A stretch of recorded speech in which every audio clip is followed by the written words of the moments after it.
Son las 7 de la mañana, las 6 en Canarias.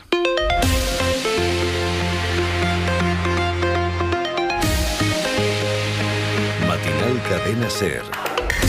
¿Qué tal? Buenos días. Les saluda Edu Hernández. Es sábado 29 de noviembre y arranca un fin de semana marcado de nuevo por la agenda política. Hoy será el turno tanto del líder del PSOE y presidente del Gobierno, Pedro Sánchez, como del líder de la oposición, Alberto Núñez Feijóo. Sánchez intervendrá desde Malta a partir de las 9 y encabezando el Consejo de la Internacional Socialista. Feijóo hará lo suyo desde Burgos junto al presidente de la Junta de Castilla y León, Alfonso Fernández Mañueco. Dos actos que llegan en una semana en la que el PSOE ha visto como el que fue su secretario de Organización y ministro de Fomento, José Luis Ábalos, entraba en prisión junto al que fue, de hecho, su asesor de manera directa, Koldo García. La estrategia de Ábalos ha dado un vuelco esta semana tras ser enviado a Soto del Real.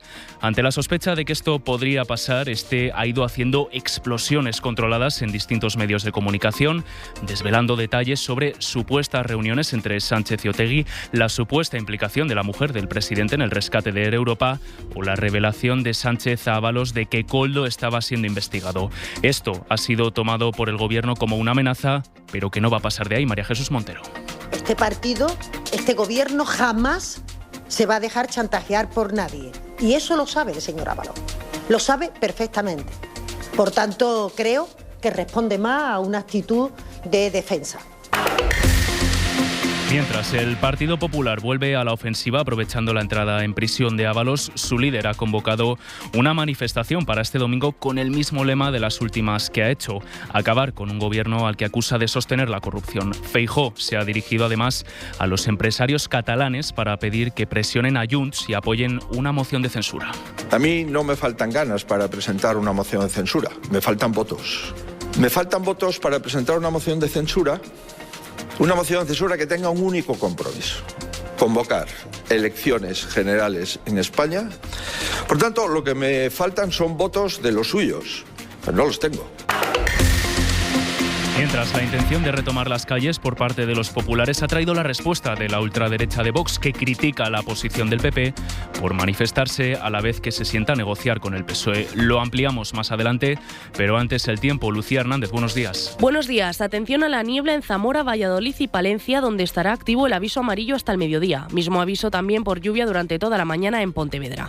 Se prevé que en el Cantábrico y en Castilla y León caiga alguna gota y el cielo esté nublado con probabilidades de tormenta. Solo en el resto del país. En cuanto a las temperaturas, empezamos el día a 2 grados bajo cero en algunos puntos de la meseta central y no se superarán los 10 grados en la mayor parte de Aragón y de Castilla y León. En el Cantábrico, Castilla-La Mancha, Extremadura e interior de Andalucía, las máximas rondarán los 12-15 grados y hasta los 20 en puntos del Mediterráneo. Con la técnica de Lucas Lourido y Emilio Escribano y la producción de Lorena Carramolino, arranca esta edición de Matinal SER. Matinal Cadena SER.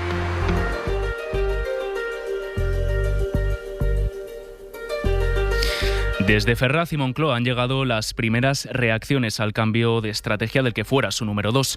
Declaraciones y acusaciones pautadas que han ido recogiendo y publicando medios como El Español, El Mundo y OK Diario durante esta semana en la que ha entrado en prisión. Me dijo que estaban investigando, la Fiscalía estaba investigando a Koldo. De hecho, la pieza era secreta, la que llevaba la audiencia en ese momento. Desde el PSOE acusan a su exsecretario de Organización y a Koldo García de llevar a cabo una estrategia de defensa basada en la mentira y la difamación para quitarse de encima responsabilidades ante la justicia. Guillermo Lerma, buenos días. ¿Qué tal? Buenos días. El cambio de estrategia de Ábalos yendo al choque y lanzando acusaciones contra el partido y el gobierno de los que formó parte ha obligado al PSOE a endurecer su discurso contra el que durante casi una década fue hombre de confianza del presidente del gobierno. Este partido, este Gobierno jamás se va a dejar chantajear por nadie. Y eso lo sabe el señor Ábalos. Ha sido la vicepresidenta Montero la encargada de lanzar ese mensaje al exministro, que sigue escalando en sus acusaciones. Ferraz dice que ha emprendido una campaña de difamaciones y mentiras que solo responden a la desesperación y a su horizonte penal. Yo creo que responde efectivamente a una estrategia de defensa de personas que, teniendo un pie en la cárcel, en este caso estando ya directamente en la cárcel, piensan que intentar implicar a otras personas, sobre todo cuando son políticos, le pueda aportar un beneficio en términos de su sentencia. Hay en el partido quien acusa a Ábalos de seguir la estrategia del empresario y comisionista Víctor de Aldama. Ninguna de las acusaciones, dicen, tiene fundamento. Los socialistas piden de nuevo al exministro que renuncie a su acta de diputado. Recordemos que estamos ante el primer diputado en activo que es enviado a prisión. Desde las acusaciones se le pide a él y a Koldo García hasta 30 años de cárcel. Tendrá que ser el Supremo quien dicte esa sentencia en un juicio para el que todavía quedan unos meses. De momento, Ábalos pasará su primer fin de semana en prisión y decidido a no dejar su acta de diputado. Isabel Vega, muy buenas. ¿Qué tal? Las primeras horas de Ábalos en prisión provisional no han mermado su determinación de mantener el acta de diputado hasta las últimas consecuencias. Tampoco su decisión de seguir peleando. Recurrirá el auto que le envió a Soto del Real. Tras pasar por el módulo de ingreso, donde comparte espacio con Koldo García, toca la celda definitiva. Es una fase de adaptación, dicen las fuentes consultadas, en la que toca aprender, por ejemplo, a usar el interfono del locutorio. Lo duro viene después, apuntan esas fuentes, cuando el preventivo toma conciencia de su situación.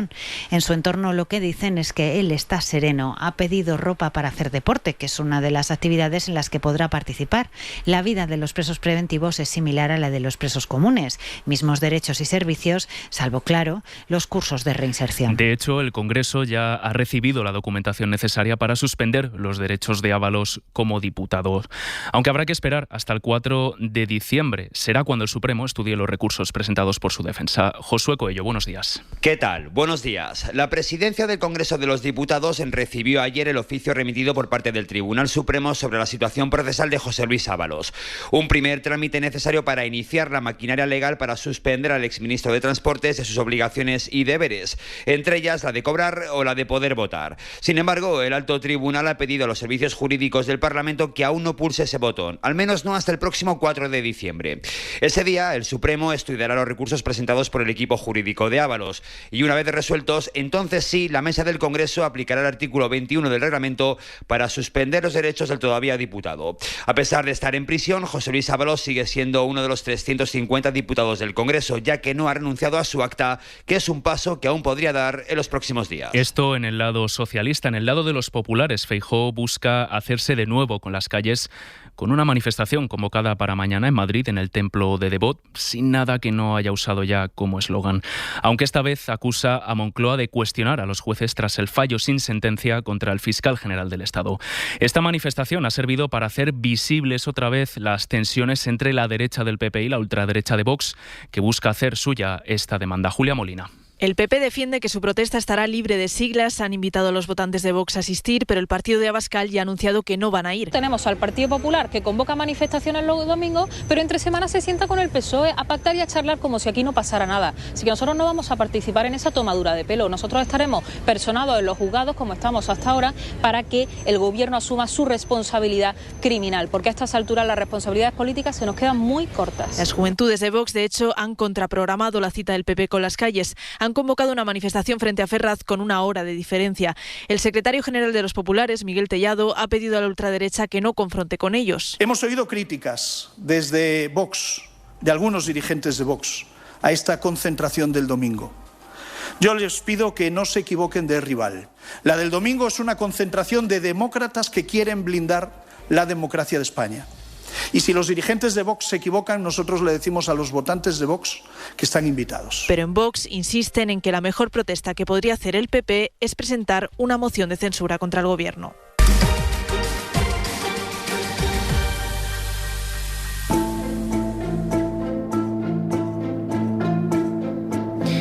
Y del exterior, lo último nos llega desde Estados Unidos, en medio de las tensiones con Venezuela. Los últimos días han estado marcados por la retirada de los permisos de vuelo para varias aerolíneas por parte de la Autoridad de Aviación venezolana. Lorena Carramolino, buenos días. Buenos días. Decisión que contrasta con lo que recoge el diario The New York Times, una conversación telefónica entre Maduro y Trump que tuvo lugar la semana pasada con el objetivo de acercar posturas. Sí, además, según este diario estadounidense, Trump y Maduro hablaron en esa llamada telefónica de un posible cara a cara en Estados Unidos, aunque no han trascendido más detalles. Esto podría suponer un acercamiento entre ambos países, aunque la conversación se produjo antes de que el gobierno estadounidense declarase como terrorista este lunes a Nicolás Maduro por ser supuestamente el líder del cartel de los soles. Además, este jueves Trump amenazó con empezar muy pronto a detener a los narcotraficantes de Venezuela por tierra. Dice que es más fácil. La actual tensión entre Venezuela y Estados Unidos comenzó en septiembre con la campaña de ataques a supuestas narcolanchas venezolanas llevados a cabo por el ejército estadounidense en aguas del Caribe, unos ataques que han dejado más de 80 muertos. Gracias, Lorena. La Casa Blanca ha pausado los visados dicen, todos aquellos que vengan de los países del tercer mundo. Eso sí, sin detallar cuáles son. Pero el foco lo han puesto sobre los visados afganos, que también han sido pausados después del tiroteo de este pasado jueves contra 2 miembros de la Guardia Nacional. Corresponsal en Washington, Sara Canals. Horas después del ataque, Donald Trump cerraba de forma indefinida las fronteras a todos los afganos, pero ahora va un paso más allá y anuncia que también lo hará con los países del tercer mundo, sin especificar exactamente cuáles son, y que va a revisar los permisos de residencia de ciudadanos de 19 países, como Cuba y Venezuela, pero mayoritariamente estados africanos y de Oriente Próximo. Dice también que quiere expulsar a aquellos que no amen a Estados Unidos o que no sean un activo para el país y eliminar los subsidios federales para quienes no sean ciudadanos. Y en cuanto al agresor, las autoridades han confirmado que tras la muerte de la víctima será acusado de asesinato y la fiscal general de Trump ya ha prometido que hará todo lo que esté en sus manos para solicitar la pena de muerte. Y precisamente sobre inmigración, Francia cede a la presión del Reino Unido, que quiere reforzar los controles fronterizos y ha puesto en marcha una medida para interceptar las pequeñas embarcaciones en el Canal de la Mancha. Corresponsal en París, Lucía Riera.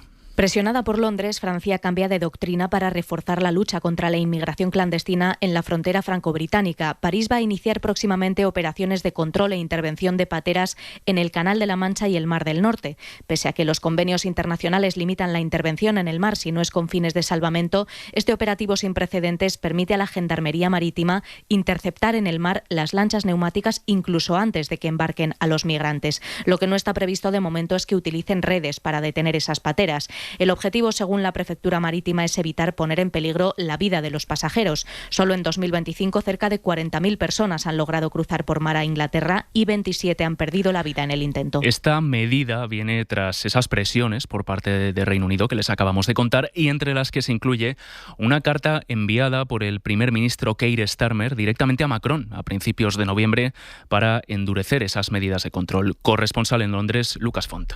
Starmer está haciendo todo lo posible para frenar la llegada irregular de inmigrantes a través del Canal de la Mancha y gran parte de su estrategia pasa por una mayor colaboración con Francia. Es por este motivo que envió una carta al presidente francés Emmanuel Macron a principios de este mes en la que urgía a las autoridades galas a implementar nuevas tácticas disuasorias y en la que reconocía que no hay en este momento ningún elemento que impida la salida de embarcaciones hacia el Reino Unido. La presión del primer ministro ha surtido finalmente efecto, en gran parte gracias a las nuevas relaciones que su gobierno está impulsando con los países europeos tras el Brexit. Starmer ya cerró con Macron un acuerdo de devolución de inmigrantes el pasado julio, aunque por ahora no ha servido para reducir el número de llegadas al Reino Unido. Y nos vamos a Ucrania, que enfrenta la mayor crisis de su gobierno en plena guerra con Rusia. Quien era la mano derecha de Zelensky en el Ejecutivo ha dimitido después de que la Fiscalía Anticorrupción haya registrado su domicilio este viernes. Todo llega en medio de una operación que salpica a varios ministerios por el supuesto cobro de comisiones y blanqueo de capitales. Victoria García. Zelensky ha visto cómo su mejor amigo, un empresario ucraniano, huía del país cuando era investigado por la Agencia Anticorrupción, acusado de haber sido comisionista de contratos energéticos. Se habla de $100 millones que habrían ido para los bolsillos de altos cargos y amigos del presidente. Ahora le toca a su jefe de gabinete, cuya casa han revisado los agentes. Dice Zelensky que ha aceptado su dimisión, pero que siempre ha sido un trabajador leal y ha defendido la posición de Ucrania en las negociaciones con Rusia de modo encomiable. Andrei Yermak está al lado de Zelensky desde que este entró en política hace casi 20 años. Su dimisión ahora y de otros 3 altos cargos, unos presupuestos sin aprobar en el Parlamento, que comienza a estar dividido, puede ser el principio del fin del presidente. Algunas voces críticas aprovechan para pedir que se negocie con Rusia y se acabe con una guerra que está diezmando a la población ucraniana. Y la cadena SER sigue los pasos del primer viaje del Papa León XIV, que está recorriendo Turquía. Hoy visitará la famosa Mezquita Azul, pero antes tendrá un encuentro privado con los líderes de las iglesias locales y las comunidades cristianas. Siguiendo ese viaje está la enviada especial Marina Garcina. Buenos días. Así es, buenos días. Hoy el Papa León XIV estará por primera vez en un lugar de culto musulmán con su visita a la famosa Mezquita Azul de Estambul, que representa uno de los paisajes más imponentes de esta ciudad y supone un emblema religioso e identitario de una Turquía con mayoría musulmana. De hecho, el Papa se centrará hoy en fomentar uno de los temas de su primer viaje internacional, el diálogo interreligioso, especialmente importante para la pequeña comunidad católica turca que representa menos del 1% de la población y que vive aquí una gran incomprensión. Porque aquí mucha gente no entiende lo que yo soy. Lo explica esta monja latinoamericana que prefiere esconder su identidad para proteger su trabajo, muchas veces realizado en la sombra. A mí me gusta no ser considerada una monja aquí y ser considerada nada. Me gusta porque esto me ha ayudado en mi trabajo. Ayudando a inmigrantes, acudiendo en la cárcel a mujeres. A quien quiere cambiar vida pero no tiene un documento. Hemos salvado chicas del narcotráfico. Una iglesia católica aquí en Turquía muy poco numerosa y a veces casi clandestina. Sobre el incendio que tuvo lugar en Hong Kong esta semana en varios bloques de edificios, de momento sabemos que siguen siendo 128 los fallecidos y 79 los heridos. Vamos a ampliar más detalles con el corresponsal en Pekín, Adrián Foncillas. La búsqueda de los bomberos casa por casa en los edificios chamuscados ha elevado la cifra de muertos a 128. Además, hay 200 desaparecidos, que incluyen 89 cuerpos no identificados. El peor incendio en Hong Kong en casi un siglo ha provocado estupefacción, porque esta capital financiera asiática tiene un envidiable historial de seguridad y leyes de construcción muy estrictas, y también indignación por la cadena de errores que agravó la tragedia. 11 personas han sido detenidas ya, la mayoría de la compañía al cargo de las reformas del complejo. Se ha sabido que colocó en las ventanas planchas de poliestireno, un material no homologado y altamente inflamable, y que no funcionaban las alarmas antiincendios en ninguno de los 7 edificios afectados. Los vecinos habían comunicado en numerosas ocasiones al consistorio su inquietud por la seguridad de las obras. 7:17, 6:17 en Canarias. Seguimos. Matinal Cadena SER. El avión más comercializado del mundo, el Airbus A320, acaba de ser llamado a revisión por parte de la Agencia Europea de Seguridad Aérea por posibles fallos en el control de vuelo provocados por la intensidad de la radiación solar. Pablo Anzola, buenos días. ¿Qué tal, Edu? Buenos días. Sí, en un escueto comunicado que Airbus emitía a última hora de la tarde de ayer, aseguraba haber detectado un error en el control de vuelo, sin dar más detalles, en su familia de aviones A320 causado por la radiación solar. Más tarde hemos sabido que la alarma saltaba ayer, pero por un vuelo operado casi un mes antes, el 30 de octubre, un vuelo que perdió altura por un fallo en un sistema crucial para esos aviones.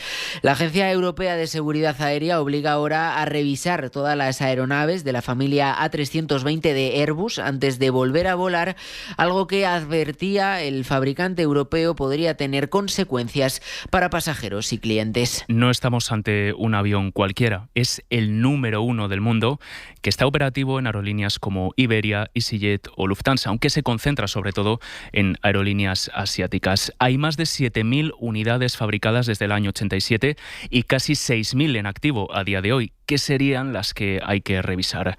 En las últimas horas, las compañías afectadas han ido haciendo las comprobaciones necesarias. Iberia, por ejemplo, asegura que van a tener normalidad en sus operaciones, mientras que la aerolínea japonesa ANA, la número 1 del país, ha cancelado 65 vuelos, y en American Airlines, en Estados Unidos, tienen más de 200 aviones afectados. Al hilo de esto, anoche en Hora 25, la directora de la Agencia Estatal de Seguridad Aérea de España, Montserrat Mestres, llamó a la tranquilidad. Entendemos que se va a solucionar de manera bastante rápida. En cualquier caso, yo sí recomendaría a los pasajeros que confirmaran con su compañía. De todas maneras, en el caso de compañías españolas, yo creo que el problema está bastante acotado. Y vamos con más asuntos económicos. El Ministerio de Agricultura ha detectado un foco de peste porcina africana en Cataluña, el primero que se identifica en nuestro país desde 1994. México y Japón no importarán carne de cerdo y China evitará traer este producto desde Barcelona. Sira Valdés, buenos días. Hola, buenos días. Sí, Agricultura ha detectado el primer foco de peste porcina africana 30 años después de que la enfermedad se erradicase en nuestro país, tras localizar los cadáveres de 2 jabalíes infectados en las inmediaciones del campus de la Universidad Autónoma de Barcelona. Las autoridades ya han establecido una zona de vigilancia en un radio de 20 kilómetros alrededor de donde se encontraron esos animales, así como medidas como la restricción de actividades no esenciales o la prohibición de cazar. La peste porcina africana es una enfermedad muy contagiosa y tiene una elevada mortalidad en cerdos y jabalíes, pero autoridades, sector y expertos llaman a la calma. No hay riesgo para el ser humano. Cristian de la Fe es catedrático de veterinaria de la Universidad de Murcia. Esto no es una enfermedad que tiene nada que ver con el ser humano. No es una zoonosis. Afecta a los cerdos domésticos, a los jabalíes, pero no es un problema que afecte al ser humano. Más de un tercio de los destinos de las exportaciones del sector, entre los que figuran, por ejemplo, Japón o México, están bloqueados por ahora. Los países de la Unión Europea solo han prohibido las que provengan de la zona de riesgo, mientras que China seguirá comprando porcino español, salvo el que venga de la provincia de Barcelona. Y ojo a quienes estén cobrando una pensión contributiva. Sepan que a partir del mes de enero su pensión se verá revalorizada en un 2,7%. Los detalles nos los cuenta Jordi Fábrega. Los 9,4 millones de personas que cobran una pensión contributiva y los más de 700.000 que reciben una de clases pasivas ya saben que van a cobrar un 2,7% más cada mes a partir del próximo enero. Eso es lo que van a subir las pensiones para compensar la subida de la inflación durante los últimos 12 meses. Desde 2022 el incremento de las pensiones es automático, con un sistema que garantiza que los pensionistas no pierden poder adquisitivo, recuerda la ministra de Seguridad Social, Elma Saiz. Este es un compromiso irrevocable que alcanzamos en el año 2022 cuando blindamos la subida de las pensiones por ley. Esta subida supone incrementar la pensión media en 35 euros al mes y en el caso de las pensiones de jubilación, que son algo superiores, la cuantía subirá unos 41 euros. También supone que la pensión máxima superará los 3.350 euros. El Black Friday ha terminado y un año más vuelve a traer consigo el debate en torno a si los descuentos que se aplican son reales o no. Cada vez hay más consumidores que se cuestionan la veracidad de estas ofertas, pero más allá de ese debate hay otro que surge en torno a las compras en general, y es que en España cada vez hay más casos de adicción a estas. Es un trastorno que, ojo, afecta a un 5% de nuestra población. Javier Ruiz Martínez. Baita Díaz es psicóloga experta en adicciones y colabora con la Federación Española de Jugadores de Azar Rehabilitados. La persona utiliza la compra como forma de alivio del malestar, el placer que tiene o el alivio que siente al comprarlo. Sabela Rodríguez es orientadora juvenil en un instituto en Boiro, en A Coruña. Estamos generando socialmente una necesidad que no son capaces de satisfacer. El impacto en jóvenes es cada vez mayor. Una falsa autoestima, la insatisfacción, unido a un bienestar fugaz, inmediato. El adicto entra en un círculo vicioso. Es decir, cada vez necesito más y más cantidad, o incluso objetos cada vez más caros o más llamativos. La Navidad y el Black Friday son el entorno más difícil. La compra no es una forma de alivio al malestar. Una cosa es que disfrutes haciendo una actividad y otra cosa es que necesites esa actividad. Así que la receta... Quizá esperar unos días a ver si realmente me hace falta comprar esos zapatos, esas zapatillas o ese móvil. Pensar 2 veces antes de comprar. Y seguro que muchas de las familias que nos están escuchando se están preparando para llevar a sus hijos e hijas al partido de fútbol típico de los sábados. Pues bien, esta semana un encuentro entre el Velarde Fútbol Club y el Monte Soccer Féminas, 2 equipos cántabros de niños y niñas de 12 años, ha traído consigo un resultado desagradable. Ganar al equipo femenino por 8-0 parece que no fue suficiente para los chavales, que después mandaron a fregar a sus rivales femeninas. Mariola Lourido. Fue en Cantabria, el equipo infantil del Velarde Fútbol Club goleó al Monte Soccer Féminas, les metieron 8 goles y festejaron la victoria con una foto y el hashtag #afregar. La Asociación para la Paridad e Igualdad en el Deporte, que trabaja con proyectos en los pueblos de la España vaciada, lo condenó y exigió medidas. No podemos esperar a hacer una sociedad mejor permitiendo, entre comillas, o riendo las gracias de comentarios como este, que tienen un pozo machista absolutamente inaceptable. Rosana Rezusta cuenta que cuando lo subieron a las redes hubo padres que apoyaron a los niños. De repente se estaba haciendo una bola tremenda, ¿no?, de padres que respondían a otros padres y los padres se enfadaban con las madres y las madres padres con los otros padres y el club por el medio, bueno, en fin. AS Espai sigue esperando unas disculpas a las niñas por parte del Velarde, que ha anunciado que les dará unas charlas sobre igualdad y respeto y que como mucho la sanción será quedarse en el banquillo. En Matinal, los deportes. Y arrancamos ahora con la información deportiva. Claudia López. Empate a 0 de la selección femenina contra Alemania en la ida de la final de la Nations League. Las alemanas dominaron el encuentro y vivimos una situación rara al finalizar el partido cuando la seleccionadora española fue a saludar al seleccionador alemán. Sonia Bermúdez ha hablado de ello después ante los medios. He ido a saludarlo como habitualmente solemos hacer después de los partidos y bueno, las imágenes hablan por sí solas. Es verdad que yo tampoco he entendido mucho lo que ha pasado, pero no le he visto ningún sentido, así que prefiero hablar de fútbol. Gracias. La vuelta será el próximo martes a las 6:30 en el Metropolitano. Además, en la Liga, el Barça, que está a un punto en la tabla del Real Madrid, se enfrenta al Alavés esta tarde. El entrenador blaugrana, Flick, habló en la previa al partido sobre Lamine Yamal. Está bien de ánimo. Hay muchos jugadores que cuando los cambian no están contentos. Yo también fui jugador y seguro que alguna vez tampoco tuve la reacción más adecuada. Pero es un tema emocional normal. Cucurella es uno de los mejores laterales izquierdos del mundo y no es fácil jugar contra él. Es muy inteligente. Ahora tiene que ser el siguiente paso para Lamine, de volver a demostrar que es el mejor. Olvidarse de este partido. El Alavés es ahora el más importante y es donde tiene que demostrar su mejor nivel.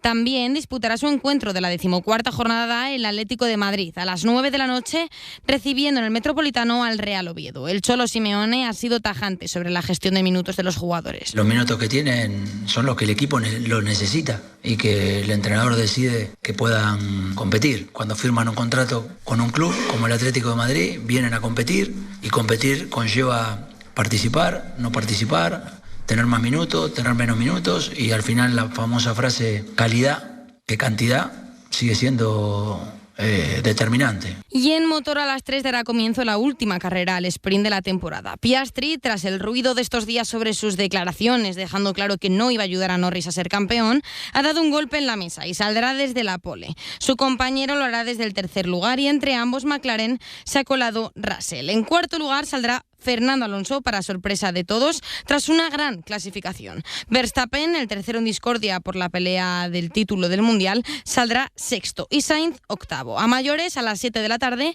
será la clasificación para la carrera del domingo. Estoy cansado de salir de noche y ver siempre la misma gente. Estoy flipando de que la gente se invente, cuente y luego reinvente. Bueno, pues así despedimos esta edición de Matinal Ser con Dani Martín. Vamos al mismo sitio, todos aunque lo nieguen. Con su gira para celebrar sus 25 años de música hoy en el Movistar Arena. Delincuente, intoxicado de que me pongan esa puta música indiferente. Hasta aquí esta edición del Matinal Ser. La información vuelve en media hora en A Vivir con Javier del Pino. Que tengan un feliz día. La misma historia y quiero cambiar. Me da pena tanta tontería, quiero un poquito de normalidad. Pero a ver, mírame y dime tronco, no veo mi sitio y no puedo aparcar. Matinal Cadena Ser.